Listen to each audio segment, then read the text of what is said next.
So these are going to be a wear item, so they will eventually go bad. Where the other jets really aren't doing anything, so you very seldomly replace any of the other ones. You can do it, outside the tub. It's almost easier to do if you're sitting in the tub. Then you're kind of looking right at it, where we'll kind of be over top of it. So you'll kind of first start. There's going to be 3 screws, and there's little caps over each screw. So you just got to kind of pop the little caps off. You just kind of put a flathead screwdriver in there and twist a little bit, and the caps will pop right off. And that'll kind of show you where the screws are. So now that we got all 3 caps off, you can see, where the screws are. And we'll just go in with the Phillips and take those screws out. And then that cover comes off when you got the 3 screws out, and that'll kind of expose where the Moto jets are. So this one's going to have a dual Moto jet, which there's a manifold in between them that connects the 2. You just kind of take a flathead screwdriver and go between the manifold and the jet and twist a little bit.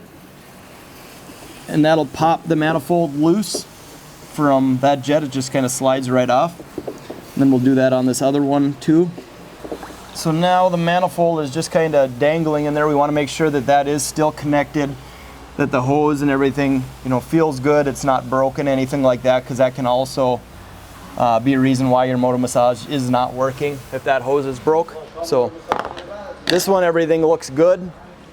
So we're just going to replace the actual jets. So we'll just grab this one, and you just loosen it, basically. Grab a hold of it and just twist it out. So this one's bad because the head popped right off. And a good telltale sign of them being bad is this should, it should bend that way, being is that it kind of bends up. The plastic's starting to get pretty brittle, and that's why it's not allowing it to move properly.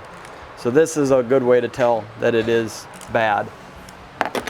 So now kind of the hard part doing it this way, just because it's hard to line up looking through water. You just kind of put it underwater, let the bubbles come out, and then you can kind of see, where it needs to go in. And then you just screw it in until you start to get some resistance, and that's about where we want to stop. We don't want to over tighten these, but we want this. There's a little nipple on the one side, and that's where your manifold's going to go. So we want those little nipples to face in. So that one's going to face that way, this one's going to face that way. So I got that one in, and then we just want to reattach this manifold in the center here.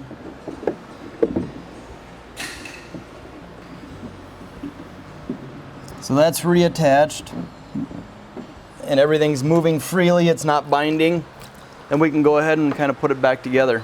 So we'll start with the cover,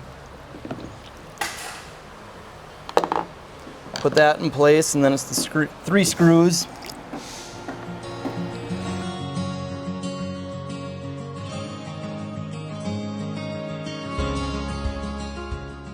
And then just replace the caps that go over the screws. Then obviously, you'll turn your jets on and make sure the air valves are open and everything, and make sure it is moving up and down. Yeah, just check that manifold, make sure the hose and everything going to it is good, if that's not broken off. Because if that's broke too, they won't go up and down. So it might just be that piece. So that is the manifold, and like I said, that's the hose. We just want to make sure that it's not broken and that it's all intact. And then that's the holes where each of the nipple on the Moto massages go into, one on each side. The nipple on each side of the Moto massages, these are the holes that it goes into. So this will be between your 2 Moto massages and kind of holds them in place. There's no rips or tears, and that it is intact and hooked up and everything. As long as that's the case, then it's more than likely going to be the Moto massages themselves. And if those look good, this looks good, then it could be something as simple as dirty filters. Thanks for watching.